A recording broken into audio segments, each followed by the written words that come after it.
Baahubali film के बाद अभिनेता प्रभास ने पूरे देश में इनकी अलग पहचान दिलाई है। बाहुबली से पहले जो लोग केवल साउथ की डब की गई हिंदी फिल्मों की वजह से इन्हें जानते थे, वो अब इस एक्टर के फैन बन गए हैं। इस एक्टर ने प्रभास को इतनी शोहरत दी जिसकी शायद इन्होंने कल्पना भी नहीं की होगी, और आज हिंदी फिल्मों में भी काम करके अब ये बॉलीवुड के भी सुपरस्टार में गिने जाते हैं। आज भले ही प्रभास एक मेगा स्टार बन गए हों जिन्हें देश के सभी लोग जानते हैं, लेकिन आज भी इनके बारे में ऐसी बहुत सी बातें हैं जो लोग नहीं जानते, जो इनके एक्टर बनने से पहले, एक्टिंग करियर के दौरान, फिल्म जगत में बने रहने के दौरान इनकी जिंदगी में हुई हैं। आज के हमारे इस वीडियो में हम आपको बताने वाले हैं कुछ ऐसे ही अननोन और इंटरेस्टिंग फैक्ट्स, जिससे कुछ किस्से जानकर आप हो जाएंगे हैरान, तो कुछ किस्से जानकर आपको इन पर होगा गर्व। अगर आप भी इनके बारे में, इन अनसुने किस्सों के बारे में जानना चाहते हैं तो हमारे साथ इस वीडियो के अंत तक बने रहें, और साथ ही प्रभास के लिए आप हमारी वीडियो को लाइक करना ना भूलें। नंबर 1, प्रभास का असली नाम ओपाल्टी वेंकटा सत्यनारायण प्रभास राजू है। इनके पिता सूर्य नारायण राजू टॉलीवुड फिल्म निर्माता थे और इनके चाचा कृष्णम राजू टॉलीवुड अभिनेता हैं, पर फिल्मी बैकग्राउंड की होने की वजह से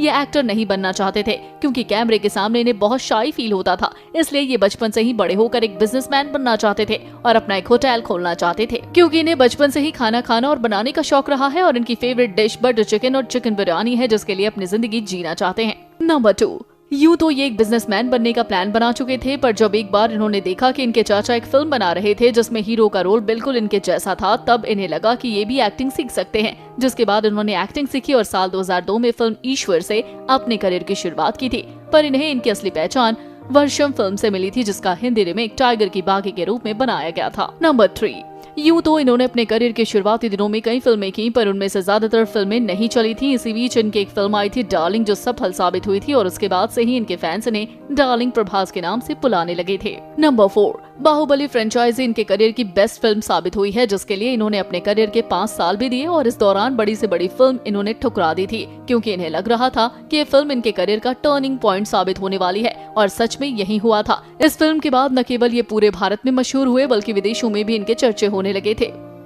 नंबर 5, आपको बता दें कि बाहुबली की मेकिंग के दौरान इन्होंने राजा मौली से किसी फीस की डिमांड नहीं की थी, बल्कि इन्होंने उनसे साफ कह दिया था कि आपसे जितना हो मुझे आप दे देना, बाकी का पैसा आप फिल्म निर्माण में लगाएं। मेरी फीस से ज्यादा फिल्म का बेहतर बनना ज्यादा जरूरी है, इसलिए इन्हें इस फिल्म के लिए 25 करोड़ रुपए दिए गए थे। नंबर 6, प्रभास आज बेशक मेगा स्टार बन गए हैं, पर ये खुद को एक मेगा स्टार नहीं मानते। इनका कहना है कि मैं मेगा स्टार नहीं हूँ, मुझे कैमरे के सामने ठीक से खड़ा होना नहीं आता, ना ही मुझे इंटरव्यू देना आता है। असली मेगा स्टार तो रजनी सर, कमल हासन और आमिर खान और अक्षय कुमार हैं। नंबर 7, इतने बड़े स्टार बनने के बावजूद आज प्रभास में कोई घमंड नहीं है। ये एक हम्बल नेचर के शख्स हैं, जो अपने फैंस को अपनी प्राथमिकता देते हैं। ऐसे कई फेमस फैन मोमेंट हो चुके हैं जब प्रभास का अपने फैंस के लिए प्यार साफ दिखाई देता है। ऐसा ही एक मोमेंट था जब एक बार एक डिसेबल फैन इनसे मिलने आया था, जिसके बाद फोटो खिंचवाने के लिए नीचे भी बैठे थे, साथ ही उन्हें अपना कॉन्टैक्ट नंबर भी दिया था। इसके अलावा एक और इनका डिसेबल फैन है जिनका नाम साई है। उन्हें प्रभास ने बाहुबली की शूटिंग पर बुलाया था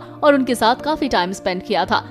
अपने फैंस के लिए इतना हम्बल नेचर देखते हुए कई न्यूज़पेपर की हेडलाइन बनी थी कि शायद ही कोई बॉलीवुड एक्टर प्रभास की तरह हम्बल नेचर वाला होगा। नंबर 8, प्रभास काफी चैरिटी करते हैं। कहा जाता है कि अपनी कमाई का एक बड़ा हिस्सा हमेशा से चैरिटी में डोनेट करते आए हैं। एक बार इन्होंने एक ब्लाइंड बच्चों के स्कूल को देखा था, उसी वक्त इन्होंने इस स्कूल को 10 लाख रुपए डोनेट किए थे और उनके आगे के खर्चे की जिम्मेदारी भी उठाई। इनका मानना है कि अगर आप अच्छे पैसे कमाते हैं तो आप उसमें से थोड़ा सा लोगों की मदद के लिए लगा सकते हैं, वरना इतना पैसा कमाने का क्या फायदा। नंबर 9, बाकी एक्टर्स की तरह प्रभास भी अपनी फिल्मों के रिलीजिंग डेट के एक दिन पहले काफी नर्वस हो जाते हैं, पर जहाँ वो पूरी रात टेंशन से सो नहीं पाते, वहीं प्रभास अपनी फिल्म की रिलीजिंग डेट के एक रात पहले आराम से सोते हैं और ये कहकर सोते हैं कि अगर इनकी फिल्म ने अच्छी ओपनिंग की हो तो ही इन्हें उठाया जाए, वरना नहीं। ये इसलिए करते हैं क्योंकि अगर इनकी फिल्म को अच्छी ओपनिंग ना भी मिली हो तो ये एटलीस्ट अच्छी तरह से सोकर उस बुरी खबर को सुन सके। नंबर 10, सब जानते हैं कि साहो फिल्म से प्रभास ने बॉलीवुड में एंट्री ली है, पर आपको बता दें कि ये साहो फिल्म से पहले ही बॉलीवुड में अपना कदम रख चुके थे। उन्होंने अजय देवगन की फिल्म एक्शन जैक्सन में सोनाक्षी के साथ गाने सूर्य अस्त पंजाबी मस्त गाने में कैमियो अपीयरेंस देकर बॉलीवुड में डेब्यू किया था। नंबर 1, प्रभास आज काफी बड़े स्टार बन गए हैं, पर ये बाकी स्टार की तरह ज्यादा कॉमर्शियल नहीं करते। अब तक इन्होंने अपने करियर में केवल एक ही कॉमर्शियल एडवर्टीजमेंट की है, वो महिंद्रा का TUV 300 की एडवर्टीजमेंट है, क्योंकि ये अपना सारा फोकस फिल्मों पर करना चाहते हैं। तो दोस्तों, आपको प्रभास के बारे में कौन सा फैक्ट जानकर हैरानी हुई, आप हमें कमेंट बॉक्स में कमेंट करके जरूर बताएं, और साथ ही फिल्म जगत से जुड़ी ऐसी मसालेदार खबरों को जानने के लिए आप हमारे चैनल को सब्सक्राइब करना ना भूलें।